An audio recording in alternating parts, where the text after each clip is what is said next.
Bendiciones, mis amados, feliz y encantado de estar con ustedes. Bueno, estamos en una serie fabulosa. ¿Por qué fabulosa?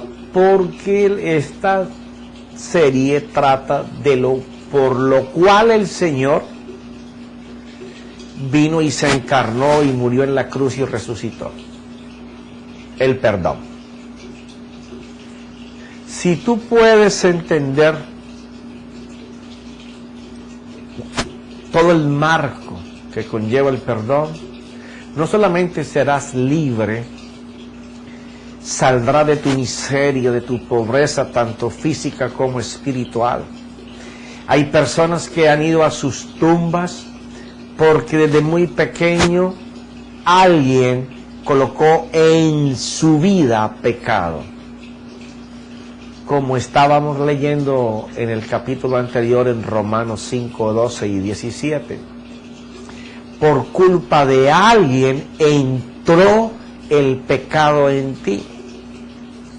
Y ese pecado te lleva a muerte física y espiritual. Y hay muchas personas que han descendido al polvo. Y aquella idea, aquella ilusión, aquel sueño que tenían antes de los acontecimientos que descarriaron, que torcieron su destino, murieron con ellos. Las habilidades, los dones que Dios había colocado en ellos antes de que el mundo fuera hecho, también bajaron con ellos.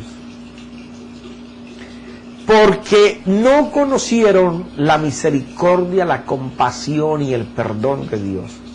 Que si así por alguien que te causa daño o te destruye o trata de fulminar tu vida, y tú de allí para allá solo piensas en desgracia, pues tú estás permitiendo que la cizaña que se colocó dentro de tu ser sea más grande que el trigo de Dios. Pero cuando tú puedes entender Romanos 5, 17, que dice que por si la transgresión de uno, por este reinó la muerte, hablando tanto de Adán como en alegoría por la humanidad, porque al transcurrir de los otros renglones lo vas a ver. Mucho más reinará en vida, No es para el paraíso, no es para después de que tú te mueras, no. Esto es para que tú vuelvas en conciencia y digas, espera, aguanta. Si yo estoy viviendo en pobreza, en desgracia, en miseria, que no valgo nada, que no puedo para nada, que todo el mundo me limita, me humilla, me ultraja, abusan de mí, yo lo único que sé recibir es violencia y como que me presto para eso y como que con todas las personas que yo comulgo, todas me hacen lo mismo.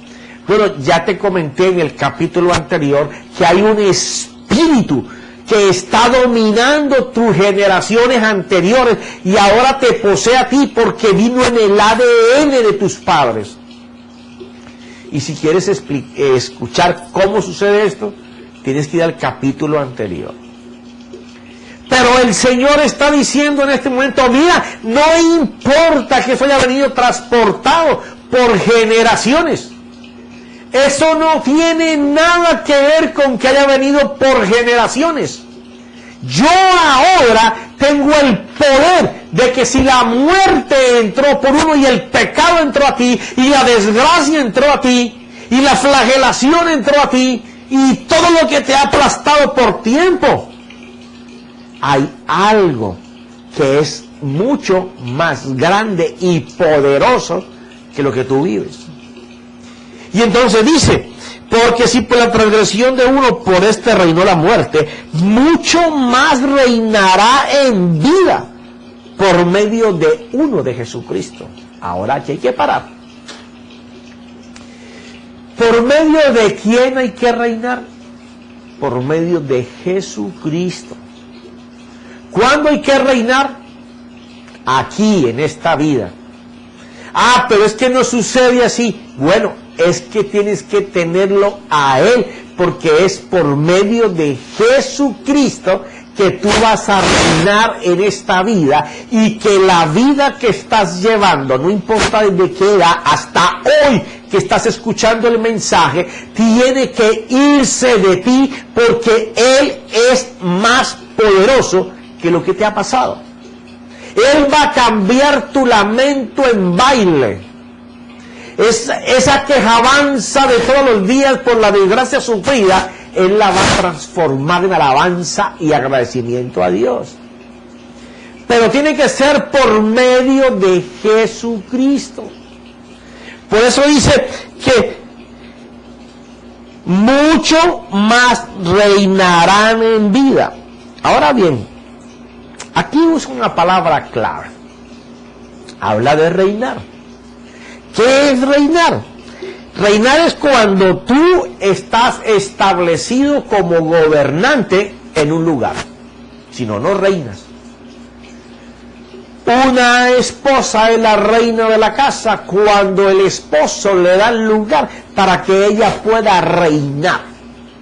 No es que ella colocó un cuadro aquí y un mueble aquí porque le gustó, y no el esposo dice, oye, quita eso de ahí que está horrible, quita ese mueble, no cocines así, cocina así, no me hagas la carne así, házmela de tal manera. Ella no está reinando. Ella no está reinando en ese gobierno.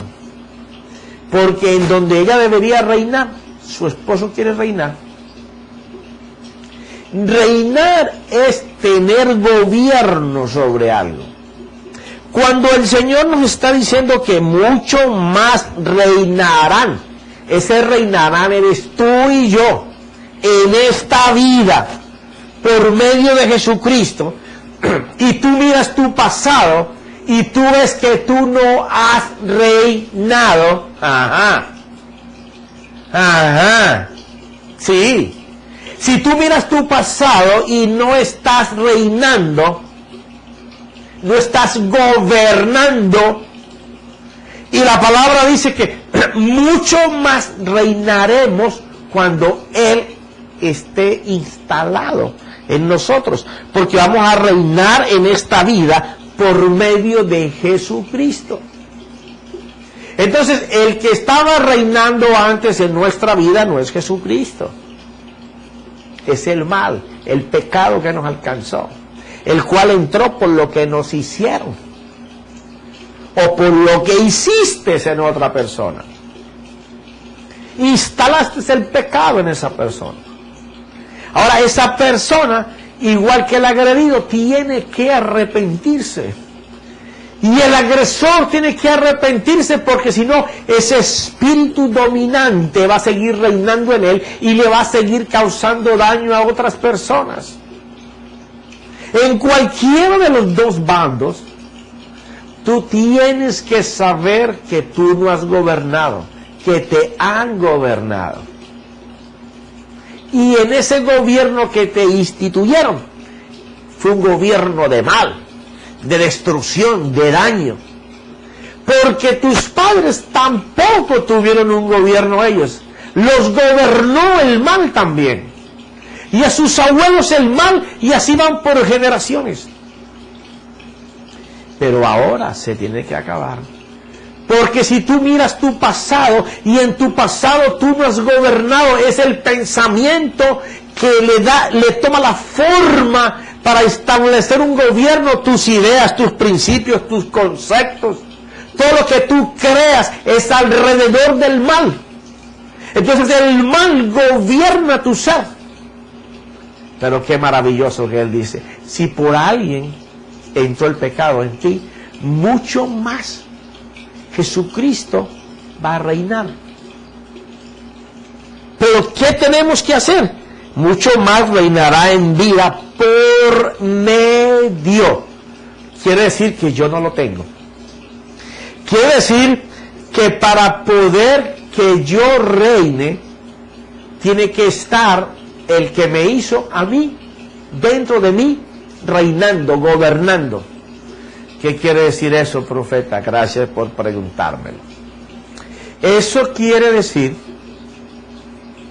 que si tú le permites a Jesucristo que Él sea el medio que se utilice para poder reinar, Él se va a establecer. Y Él va a establecer la ley de su reino para poder reinar. ¿Y cuál es la ley de ese reino, profeta? Porque eso ya me está sonando como con muchas arandelas. Bueno, la ley del mal es que solamente te hace pensar y crear cosas del mal. La ley de Dios es solamente crear y pensar que lo que Dios dijo se va a hacer. Esa es la ley, la única que hay. Se llama fe. ¿Y cómo manejo eso? Esto es bien fácil. En el capítulo anterior estuvimos mirando cómo se forma esto. Ahora vamos a ver cómo se desencadena. Dentro de cada persona habita la vida de Dios o habita la vida del mal. Yo no puedo creer eso, porque como una persona es mala y sigue siendo mala y sigue siendo mala. Bueno, pero no indica eso de que dentro de él no haya en sus células, en lo que compone su ser, no esté grabada la palabra de Dios. ¿Por qué no se activa? Bueno, no se activa porque usted necesita que Jesucristo le dé la vida. Cuando usted puede reconocer que en la muerte de la cruz el Señor llevó el pecado, no solamente el que hicieron contra ti, el daño que te hicieron a causa del pecado, y el que nació en ti por haberlo recibido después, sino que Él cargó el pecado de ambos, aunque no te guste, cargó el que te hicieron a ti el daño y el pecado que cometió el otro. Los cargó ambos. ¿Cuál de los dos va a recibir la vida? El que reconozca que Él lo cargó, pero que también resucitó, y cuando Él resucitó, dice la Biblia que resucitamos juntamente con Él. Eso quiere decir que una vez que tú le permitas a la palabra de Dios, que es la que forma la confianza en Dios, lo que es la fe, tú le permitas que ella comience a entrar, todos tus genes van a ser cambiados. Y entonces el ADN de Dios va a empezar a penetrar todo tu ser. Nosotros ahora, cuando queremos hacer algo, primero lo pensamos y lo ideamos. Comenzamos a hablar de eso y después lo plasmamos en palabras o en figuras para luego crearlo. En la vida de Dios ya todo está plasmado para que nosotros podamos mirarlo, comenzar a pensar en eso, comenzar a crearlo, y cuando lo hablemos, la vida de Dios va a tomar forma. Cuando tú entiendas que solo el Señor dentro de tu vida va a cambiar la oscuridad tuya, y de la oscuridad va a sacar la luz, porque eso dice la Escritura, va a resplandecer de la oscuridad a la luz, es cuando la vida de Dios empiece a hablarle al hombre creado por Dios, pero que ha tenido velada su vista por el pecado que habita en él. La muerte se apoderó de él, pero no quiere decir que él sea muerte, porque si no nadie podría vivir para Dios. Todos estaríamos destinados a morir en pecado. Pero por cuanto el ADN de mi Creador está dentro de mí, aunque yo lo haya rechazado, aunque yo no le haya puesto cuidado, aunque lo haya despreciado y me haya mofado y haya humillado a Dios con mis palabras, al no creer que Él existe, de que es verdadero, de que está conmigo, de que está en mí, una vez que yo quito ese velo que no me dejaba mirar correctamente y comienzo a mirar a la cruz, Comienzo a mirar al que llevó mi ofensa, al que llevó mi pecado, al que llevó mi dolor, al que llevó mi sufrimiento, mi humillación. Y yo comienzo a mirarlo a Él.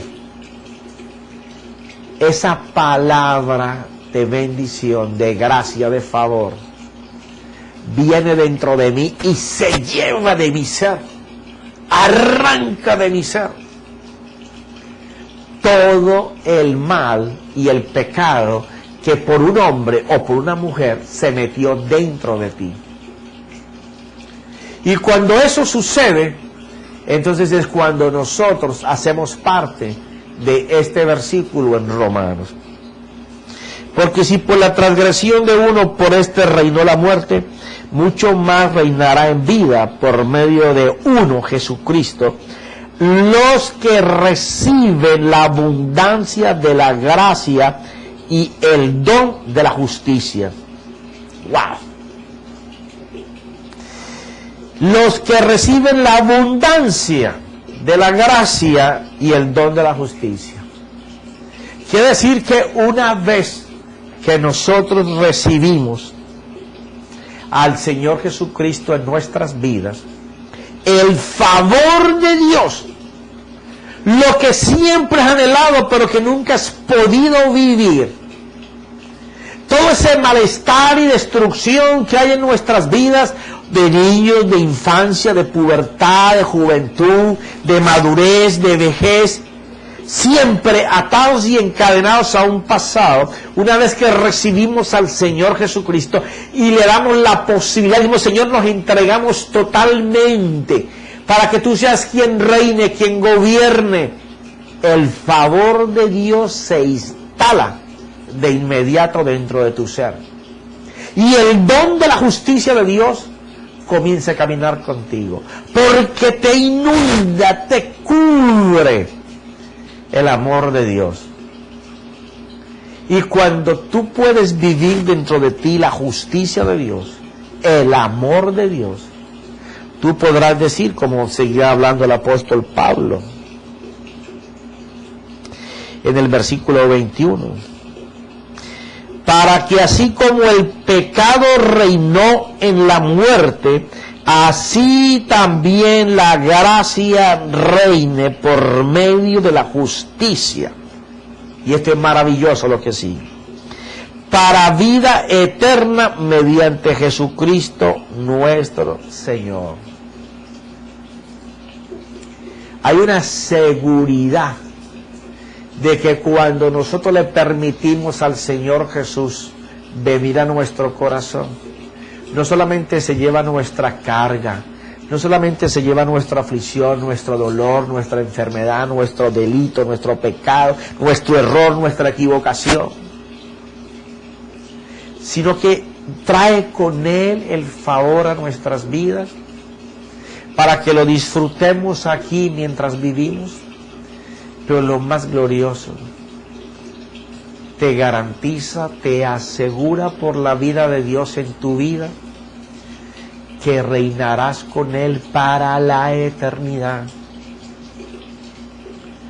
Una cosa es vivir 50, 60, 80, 100 años, 20, 30.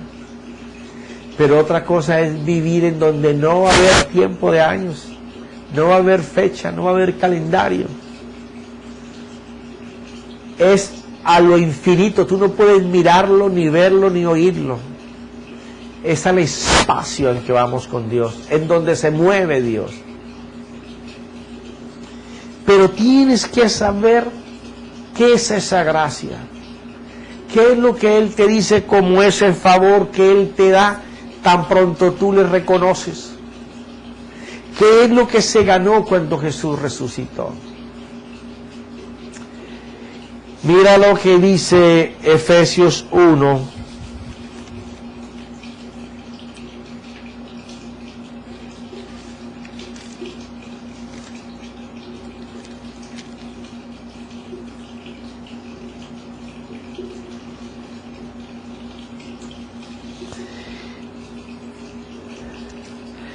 Efesios capítulo 1, versículo 4. según nos escogió en Él, antes de la fundación del mundo, para que fuéramos santos y sin mancha delante de Él en amor. Imagínate esto.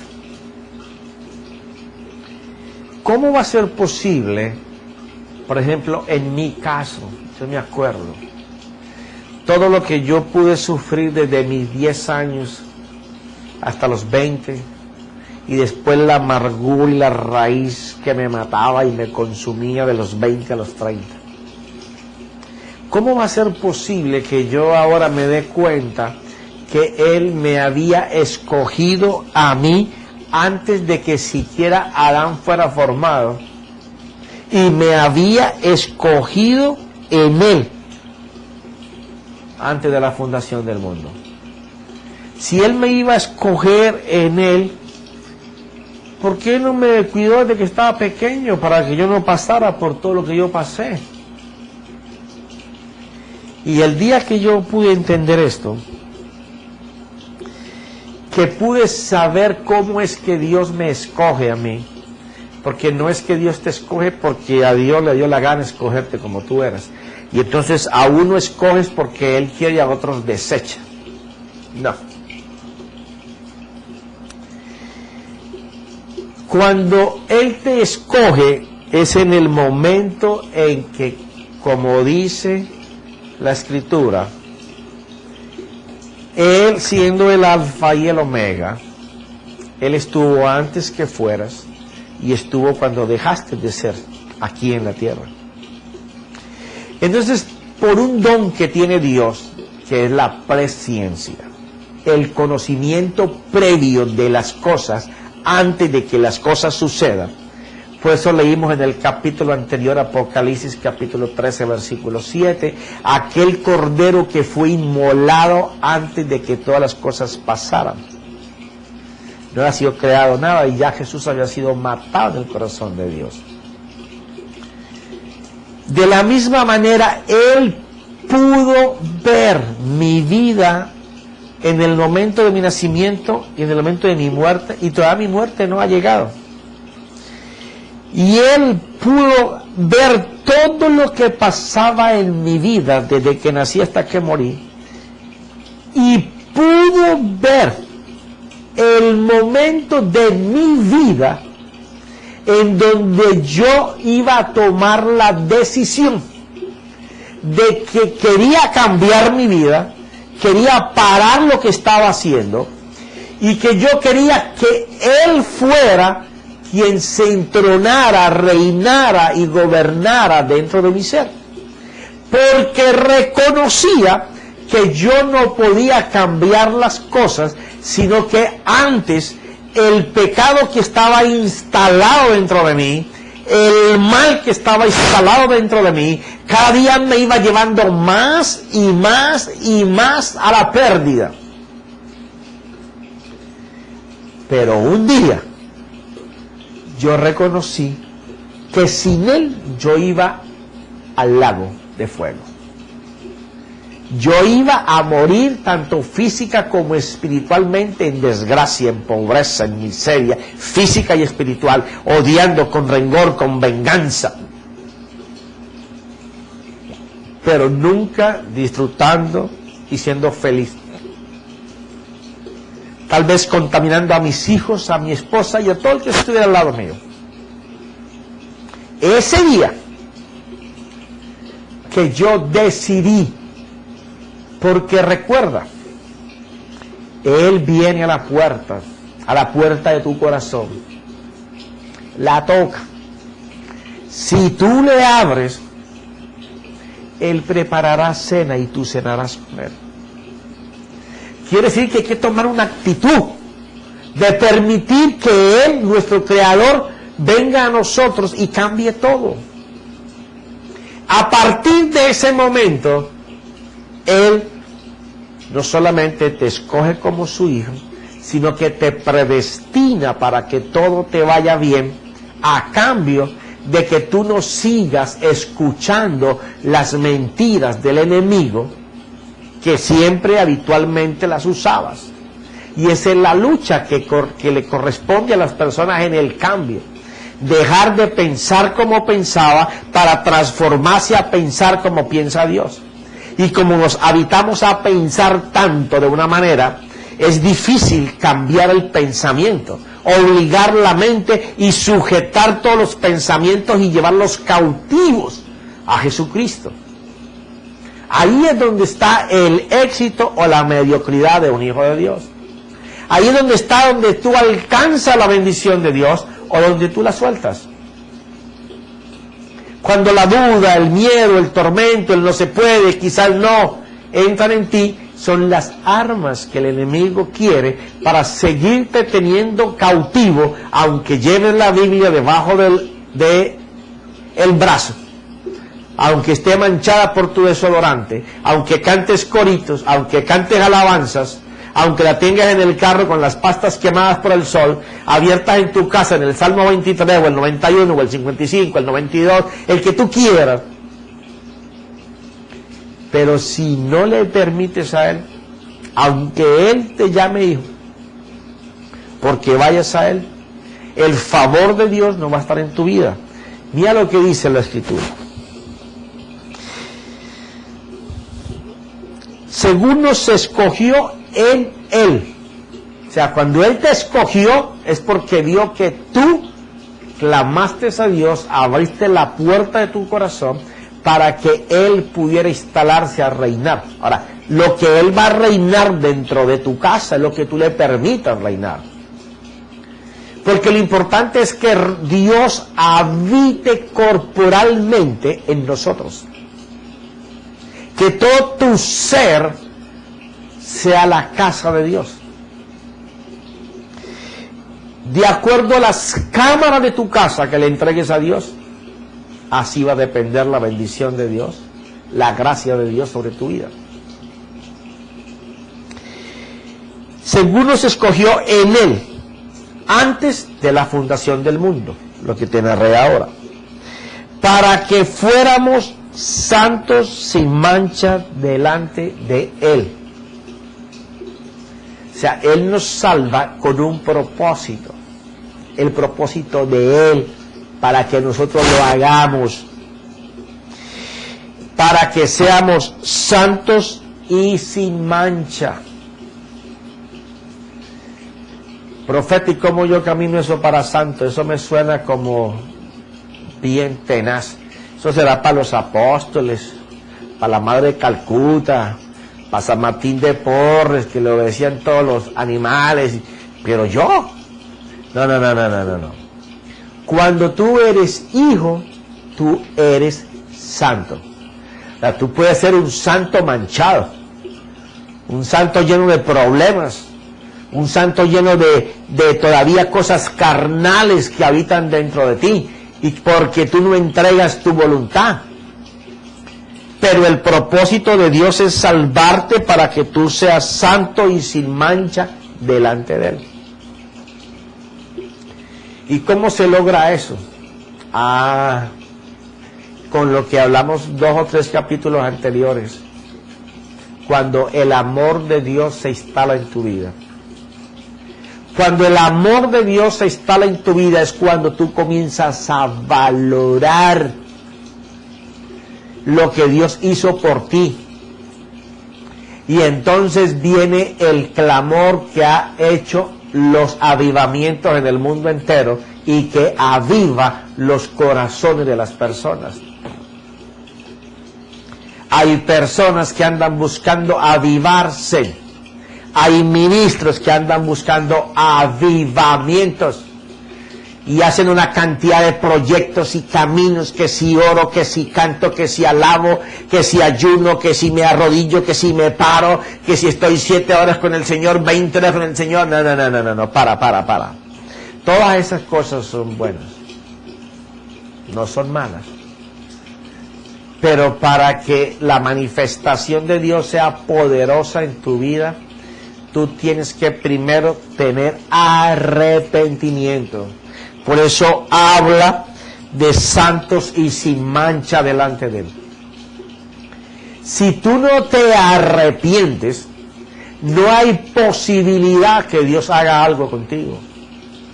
Si tú quieres un avivamiento personal, o tú quieres un avivamiento en tu ministerio, lo primero que tienes que hacer es hacer una listica de los yo que están entronados dentro de ti. Y cuando tú te arrepientes de ellos, y arrepentirse es saber que ofendí a Dios con mi comportamiento, tanto de palabra como de hecho o de pensamiento. Y entonces yo me arrepiento y mi corazón se duele porque yo herí a Dios. Porque es que el pecado es contra Dios y la falta es contra la humanidad. Por eso las personas no pueden perdonar, porque cargan el pecado que es contra Dios ellos, pero al tiempo cargan la desgracia por la que sufrieron. Cuando tú entiendes que el arrepentimiento tiene que empezar por el pecado a Dios y que se tiene que manifestar con un cambio de actitud hacia la humanidad, entonces tú sí te arrepentiste con Dios porque tu corazón fue triturado, quebrantado en esa área, y ahora tú no haces lo que causaba el daño en las otras personas. Pero déjame tomar agüita.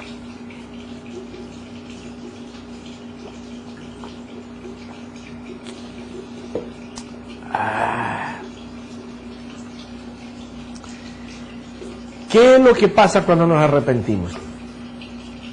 Bueno, cuando nosotros nos arrepentimos, nuestro corazón se duele por haberle hecho daño a una persona. Pero cuando nos arrepentimos de nuestro pecado, nos arrepentimos de haberle hecho daño al Señor. El arrepentimiento es el paso en donde el pecado que está en ti comienza a pedir salvación. Los avivamientos son iguales. Tú no puedes producir un avivamiento. No hay caminos ni estrategias para producirlo, pero tú puedes provocarlo. Los avivamientos se provocan. La bendición de Dios se provoca. Que es algo que tú haces, que Dios, por lo que tú haces, Dios dice, la gracia mía va a estar sobre esta persona, porque esta persona está provocando mi bendición. ¿Y cómo se hace esto? Todo parte del arrepentimiento.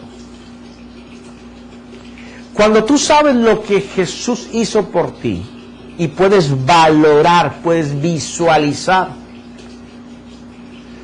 cómo se quebró por el pecado nuestro y cómo llegó hasta la cruz, tu corazón se duele por haber hecho mal. Y una vez que tu corazón se duele por haber hecho el mal, tú lo que quieres es que Dios te perdone. Eso provoca en Dios el favor sobre tu vida. Porque tú estás teniendo en cuenta el sacrificio que Dios colocó para que tú fueras perdonado, que fue Jesús. Y por cuanto el arrepentimiento es en base a Él, porque reinaremos en esta vida por medio de Jesucristo. Una vez que nosotros tomamos eso como la tabla de la salvación, Dios nos mira como miró la ofrenda de Abel, que la palabra que se usa ahí del hebreo es sa, que significa que Dios miró y fijó sus ojos detenidamente en la ofrenda, y aún más acompaña la raíz del hebreo diciendo que se quedó perplejo, contemplando con satisfacción lo que estaba haciendo Abel, porque no solamente le llevó el sacrificio, sino que pensó en lo que le agradaría a Dios del sacrificio, y mató el animal y le ofreció a Dios la vida del animal, que a la grosura del animal. Cuando tú te estás moviendo en agradar a Dios, Dios mira bien lo que tú estás haciendo. Cuando el arrepentimiento llega a tu vida y tú sabes que te vas a arrepentir, no para quitar el dolor que te causó la persona, sino que tú te vas a arrepentir delante de Dios por el pecado que hay dentro de ti, por el daño que te hicieron, la amargura que tiene, la ira, el enojo, el deseo de venganza, de hacer daño. Cuando tú te arrepientes delante de Dios por todo esto, inmediatamente Dios viene con su bálsamo y dice: este es el día que yo había preparado para ti, en el que yo miré que tú cogiste todas las cosas y las juntaste en mi Hijo Jesús. Entonces el amor del sacrificio de mi Hijo es el que te va a inundar ahora. Por eso me gusta lo que dice Lucas 13. Mira, vamos a tratar en el próximo capítulo, pero te voy a dar una lectura así por adelantado. Hablando Jesús a sus discípulos de cómo discernir el tiempo en que estaban viviendo. En esta misma ocasión había allí algunos que le contaron acerca de los galileos cuya sangre Pilatos había mezclado con la de sus sacrificios. O sea, Poncio Pilatos había sacrificado a sus dioses gente del pueblo de Dios. Respondiendo Jesús les dijo: ¿pensáis que estos galileos eran más pecadores que todos los demás galileos porque sufrieron esto? Esto es una tremenda pregunta. Gente que murió en los sacrificios quemados o por derramar sangre por los romanos a sus dioses. Entonces el Señor le dice: ¿pensáis que los que murieron, murieron porque tenían más pecados que los que no murieron? No, no es así. Y Él va a comenzar a explicarlo. Pero esa explicación viene en el próximo clip. Ahora te deseo que la palabra de Dios haya llevado a tu corazón la firme creencia de que si tú te arrepientes de lo que tú sientes dentro de tu ser por el daño que te hicieron o por el daño que hiciste, y tú quebrantas tu corazón y lo derramas delante de Dios, pidiéndole perdón por la falta que hiciste o por la que te hicieron, el dolor que sientes, el favor y la gracia de Dios vendrá para ti. Comenzarás a caminar sin manchas. Tendrás la fortaleza y la fuerza para pedir perdón o para perdonar, pero no sin Él. Porque si el amor de Dios no viene detrás del arrepentimiento, tú no podrás perdonar ni pedir perdón. En el nombre de Cristo Jesús. Amén y amén.